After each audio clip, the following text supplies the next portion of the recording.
ನಮಸ್ತೆ ಮಾಸ್ಟರ್ಸ್. 94ನೇ ದಿನದ ತುಳಸಿದಳ ಭಾಗ 1ರ ಪತ್ರಿಜಿ ಆತ್ಮಜ್ಞಾನ ಪ್ರಕಾಶಕ್ಕೆ ನಿಮಗೆಲ್ಲರಿಗೂ ಸ್ವಾಗತ ಸುಸ್ವಾಗತ ಮಾಸ್ಟರ್ಸ್. ಈ ದಿನದ ಸಂದೇಶ: ಪ್ರತಿಯೊಬ್ಬರ ಹೃದಯದಲ್ಲೂ ಧ್ಯಾನೋದಯ ಆಗಬೇಕು. ಪ್ರತಿ ಮಾನವನು ಧ್ಯಾನ ಶಕ್ತಿಮಯವಾಗಬೇಕು. ಎಲ್ಲರೂ ಧ್ಯಾನ ಮಾಡೋಣ, ಎಲ್ಲರಿಂದಲೂ ಧ್ಯಾನ ಮಾಡಿಸೋಣ. ಧ್ಯಾನೋದಯಕ್ಕೆ ಸ್ವಾಗತ ಸುಸ್ವಾಗತ ಅಂತ ಹೇಳ್ತಾ, ಈ ದಿನ ತುಳಸಿದಳ ಭಾಗ 1 ಪುಸ್ತಕದ ಅಧ್ಯಾಯ ಮುಗಿಯಿತು. ಈ ದಿನ ತುಳಸಿದಳ ಭಾಗ 2. ತುಳಸಿದಳ ಅಂದರೆ ನಾವು ತಿಳ್ಕೊಂಡಿದ್ದೀವಲ್ವ, ತುಳಸಿದಳಕ್ಕೆ 2 ಎಲೆ ಇರುತ್ತೆ. ಅದು ಒಂದು ಜ್ಞಾನದ ಎಲೆ, ಒಂದು ಧ್ಯಾನದ ಎಲೆ ಅಂತ ತಿಳ್ಕೊಂಡಿದ್ದೀವಲ್ವ. ಅದೇ ರೀತಿ ಈಗ ನಾವು ಧ್ಯಾನ ಮತ್ತು ಜ್ಞಾನವನ್ನು ತಿಳ್ಕೊಳ್ತಾ ಹೋಗೋಣ. ನೆಕ್ಸ್ಟು ಇವಾಗ ತುಳಸಿದಳ ಭಾಗ 2ರಲ್ಲಿ ಜ್ಞಾನಪಥ ಅನ್ನೋ ಒಂದು ಇದನ್ನು ಕೇಳ್ತಾ ಇದ್ದಾರೆ. ಅದರಲ್ಲಿ ಏನನ್ನು ಹೇಳಿದ್ದಾರೆ ನೋಡ್ತಾ ಹೋಗೋಣ. ಜ್ಞಾನಪಥ ಇದರಲ್ಲಿ ಎಲ್ಲ ಕಡೆ ದುಃಖ ಹರಡಿಕೊಂಡಿದೆ.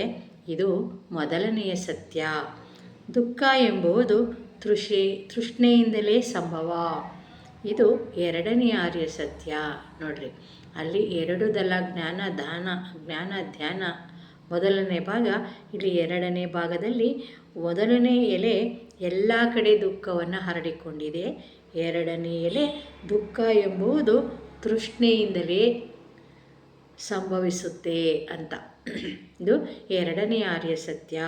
ತೃಷ್ಣೆ ಎಂದರೆ ವಿಚಕ್ಷಣಾರಹಿತವಾದ ಮೋಹ ಅಂತ. ತೃಷ್ಣೆ ಎಂದರೆ ಅವಶ್ಯಕತೆಗೂ ಮೀರಿದ ಕೋರಿಕೆಗಳು. ತೃಷ್ಣೆ ಎಂದರೆ ಮಿತಿ ಮೀರಿದ ಅಂದರೆ ಅತಿ ಅಂತ. ತೃಷ್ಣೆ ಅಂದರೆ ಅತಿಯ ಒಂದು ವಿಶ್ವರೂಪ ಅಂತ ಹೇಳ್ತಾರೆ. ತೃಷ್ಣೆ ಎಂಬುದು ಅವಿದ್ಯಾಜನಿತ.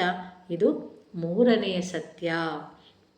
ತೃಷ್ಣೆ ಅನ್ನೋದಕ್ಕೆ ಅದಕ್ಕೆ ವಿದ್ಯೆನೇ ಬೇಕಿಲ್ಲ, ಅದು ಅದರಷ್ಟಕ್ಕದೇ ಉದ್ಭವವಾಗುತ್ತೆ. ಅತಿ ಆಸೆ ಅದರಷ್ಟಕ್ಕದೇ ಉದ್ಭವವಾಗುತ್ತೆ.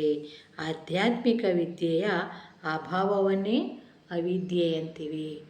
ಅವಿದ್ಯೆ ಎನ್ನುವುದು ಅಷ್ಟಾಂಗ ಮಾರ್ಗದಿಂದಲೇ ಹೋಗಲಾಡಿಸಲಾಗುತ್ತದೆ.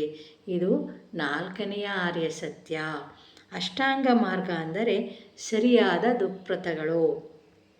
ದೃಕ್ಪಥೆಗಳು, ಸರಿಯಾದ ಕೋರಿಕೆಗಳು, ಸರಿಯಾದ ವಾಕು, ಸರಿಯಾದ ಜೀವನ ಭೃತಿ, ಸರಿಯಾದ ವ್ಯವಹಾರ ಶೈಲಿ, ಸರಿಯಾದ ಶ್ರದ್ಧೆ, ಸರಿಯಾದ ಏಕಾಗ್ರತೆ, ಅಂತಿಮವಾಗಿ ಸರಿಯಾದ ಧ್ಯಾನದಿಂದ ಕೂಡಿಕೊಂಡಿರುವ ಪೂರ್ಣ ಆಧ್ಯಾತ್ಮಿಕ ಸಾಧನಾ ವಿಧಾನ ಅಂತ ಹೇಳ್ತಾರೆ.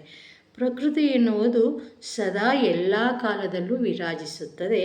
ನಿರಂತರ ತನ್ನ ಭಂಗಿಗಳನ್ನು ಬದಲಾಯಿಸುತ್ತಲೇ ಇರುತ್ತದೆ. ನಾವು ಕೂಡ ನಿತ್ಯ ಕ್ಷಣ ಬದಲಾಗುತ್ತಿರುವ ಈ ಪ್ರಕೃತಿಯಲ್ಲಿ ಜೀವಿಸ್ತಾ ಇರ್ತೀವಲ್ವ. ನಾವು ಇಂದಿನಿಂದ ಎಷ್ಟೋ ಆಲೋಚನೆಗಳು, ಭಾವನೆಗಳನ್ನು ಬೆಳೆಸ್ಕೊಂಡು ಬಂದಿದ್ದೀವಿ. ಆ ಆಲೋಚನೆಗಳ, ಭಾವನೆಗಳನ್ನು ಇಂದಿನಿಂದ ಬದಲಾಯಿಸ್ಕೊಳ್ತಾ ಹೋಗೋಣ. ಮೊದಲಿಗೆ ನಾವು ಒಳ್ಳೆಯವರು, ನಮ್ಮ ಸುತ್ತಮುತ್ತ ಎಲ್ಲರೂ ಒಳ್ಳೆಯವರು ಅಂತ ಒಂದು ಬದಲಾಯಿಸ್ಕೊಳ್ಳೋಣ ಮಾಸ್ಟರ್ಸ್. ಮೊದಲನೆಯದು, ನಾವು ಒಳ್ಳೆಯವರು, ಎಲ್ಲರೂ ಒಳ್ಳೆಯವರು. ನಾವೇ ಕೆಟ್ಟವರು ಅಂತ ಯಾರನ್ನಾರು ಹೇಳಿದ್ರೆ ಮೊದಲು ಅದು ಕೇಳೋದು ನಮ್ಮ ಕಿವಿಗೆ. ಅದಕ್ಕೋಸ್ಕರ ಮೊದಲು ನಾವು ಕೆಟ್ಟವರಾಗ್ತೀವಿ, ಆಮೇಲೆ ಬೇರೆಯವರೆಲ್ಲ ಕೆಟ್ಟವರಾಗ್ತಾರೆ. ಅದಕ್ಕೋಸ್ಕರ ಮೊದಲು ನಾವು ಪಾಸಿಟಿವ್ ಅಫರ್ಮೇಷನ್ನಲ್ಲಿದ್ದಾಗ ಎಲ್ಲವೂ ಧನಾತ್ಮಕವಾಗೇ ನಡೀತೈತೆ. ನಾವು ಯಾವಾಗ ನೆಗೆಟಿವ್ ಅಫರ್ಮೇಷನ್ನಲ್ಲಿದ್ದರೆ ನೆಗೆಟಿವ್ಸೇ ಆಗ್ತಾ ಇರುತ್ತೆ. ಅದಕ್ಕೋಸ್ಕರ ನಮ್ಮ ಆಲೋಚನೆಯನ್ನು, ಭಾವನೆಗಳನ್ನು ನಾವು ಈ ದಿನದಿಂದ ಬದಲಾಯಿಸ್ಕೊಳ್ತಾ ಹೋಗೋಣ ಮಾಸ್ಟರ್ಸ್. ನಾವು ಒಳ್ಳೆಯವರು, ನಮ್ಮ ಸುತ್ತಮುತ್ತಲಿನ ಎಲ್ಲರೂ ಒಳ್ಳೆಯವರು ಅಂತ ಹೇಳ್ಕೊಳ್ತಾ ಒಂದು ಬದಲಾವಣೆಯನ್ನು ತಂದುಕೊಳ್ಳೋಣ ಮಾಸ್ಟರ್ಸ್. Thank you. ಜೈ ಹೋ ಪತ್ರಿಜಿ, ಜೈ ಹೋ ಪತ್ರಿಜಿ, ಜೈ ಹೋ ಪತ್ರಿಜಿ. ಧ್ಯಾನ ಜಗತ್, ಪಿರಮಿಡ್ ಜಗತ್, ಶಾಖಾಹಾರ ಜಗತ್ಗಾಗಿ ನಾವು ಕೂಡ ಪತ್ರಿಜಿಯವರ ಜೊತೆ ಕೈ ಜೋಡಿಸೋಣ ಮಾಸ್ಟರ್. ಎಲ್ಲರೂ ಸದಾಚಾರಿಗಳಾಗೋಣ, ಜ್ಞಾನಿಗಳಾಗೋಣ, ಧ್ಯಾನಿಗಳಾಗೋಣ ಅಂತ ಹೇಳ್ತಾ ಈ ಕಾರ್ಯಕ್ರಮವನ್ನು ಮುಕ್ತಾಯ ಮಾಡ್ತೀನಿ ಮಾಸ್ಟರ್ಸ್.